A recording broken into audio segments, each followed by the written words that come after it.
Anggota kelompok 1. Gary Rafael Setiawan, D1002400229. 2. Rizal Ahmad Fitrianto, D1002400448. 3. Diandra Firza Zakiawan, D1002400261. 4. Irwan Setiawan, D1002400233. Apa yang dimaksud dengan tugas rekayasa lalu lintas? Rekayasa lalu lintas menurut Homberger dan Kell, 1981, rekayasa lalu lintas adalah sesuatu perencanaan, perancangan geometrik dan operasi lalu lintas di jalan raya serta jaringannya. Termasuk di terminal. Blunden, 1981, menambahkan bahwa rekayasa lalu lintas merupakan penerapan ilmu pengetahuan tentang perencanaan, perancangan dan operasi sistem lalu lintas untuk mencapai keselamatan pergerakan orang dan barang serta efisien. Menurut Sane, 1990, teknik lalu lintas didefinisikan sebagai bagian dari ilmu teknik yang berkaitan dengan pergerakan orang dan barang di jalan secara aman dan efisien. Rekayasa atau teknik lalu lintas mencakup aspek-aspek seperti 1. Perencanaan fasilitas jalan. 2. Desain geometrik fasilitas jalan. 3. Pengoperasian dan pengaturan lalu lintas. 4. Traffic safety. 5. Pemeliharaan dan pengaturan. Survei lalu lintas, penyediaan prasarana dan sarana transportasi guna melancarkan proses transportasi merupakan suatu keharusan. Tetapi dalam penyediaannya tetap harus mempertimbangkan efektivitas dan efisiensinya. Hal ini dimaksudkan agar tidak terjadi ketimpangan yang terlalu besar antara permintaan dan penawaran transportasi. Agar dalam merencanakan fasilitas transportasi dapat diperoleh kondisi yang mendekati setimbang, perlu adanya dukungan berupa data.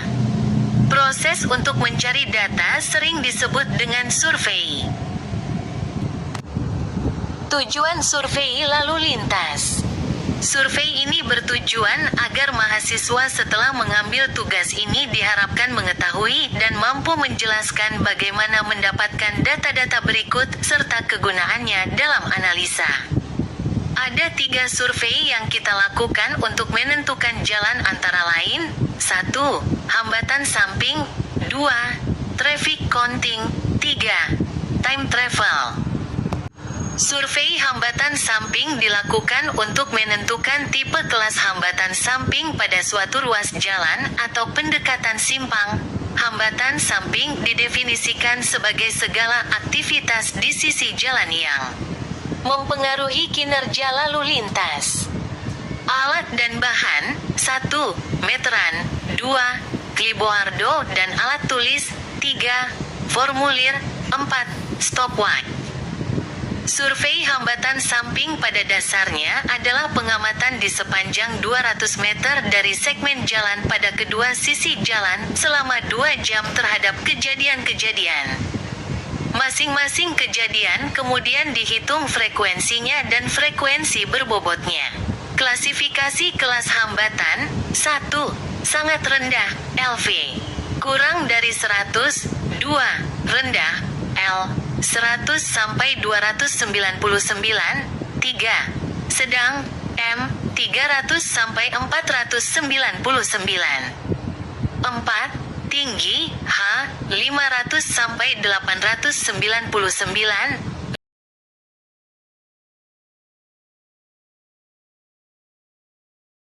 Traffic counting survei volume lalu lintas dapat dilakukan di ruas maupun di simpang. Hal ini tergantung dengan penelitian yang akan dilakukan. Alat dan bahan, 1. Formulir survei, 2. Alat tulis dan clipboard, 3. Penanda lokasi, 4. Alat pengukur waktu, langkah-langkah, 1. Merencanakan waktu pengambilan data, 2. Menyiapkan tim pengambilan data. 3. Menyiapkan formulir survei dan alat-alat yang digunakan. 4. Menyiapkan lokasi pengambilan dan pemberian tanda batas survei pada malam hari sebelumnya. 5. Menempatkan seluruh surveyor sesuai dengan posnya 30 menit sebelum survei dilakukan. 6. Melakukan pencatatan volume kendaraan yang lewat sesuai klasifikasi yang diinginkan. Time travel. Time travel adalah suatu ukuran waktu untuk menentukan lamanya perjalanan dalam menempuh suatu jarak tertentu. Tujuan time travel. 1. Menentukan kecepatan setempat masing-masing kendaraan sampel. 2. Menentukan standar deviasi kecepatan rata-rata ruang dan waktu seluruh arus lalu lintas. 3. Menggambarkan pola kecepatan arus lalu lintas selama waktu survei. Langkah-langkah. 1. Merencanakan waktu pengambilan data. 2. Menyiapkan tim pengambilan data. 3. Menyiapkan formulir survei dan alat-alat yang digunakan. 4. Menyiapkan lokasi pengambilan dan pemberian tanda batas survei pada malam hari sebelumnya. 5. Menempatkan seluruh surveyor sesuai dengan posnya 30 menit sebelum survei dilakukan.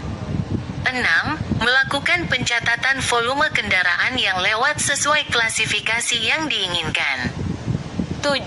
Menyamakan setting waktu alat pengukur waktu.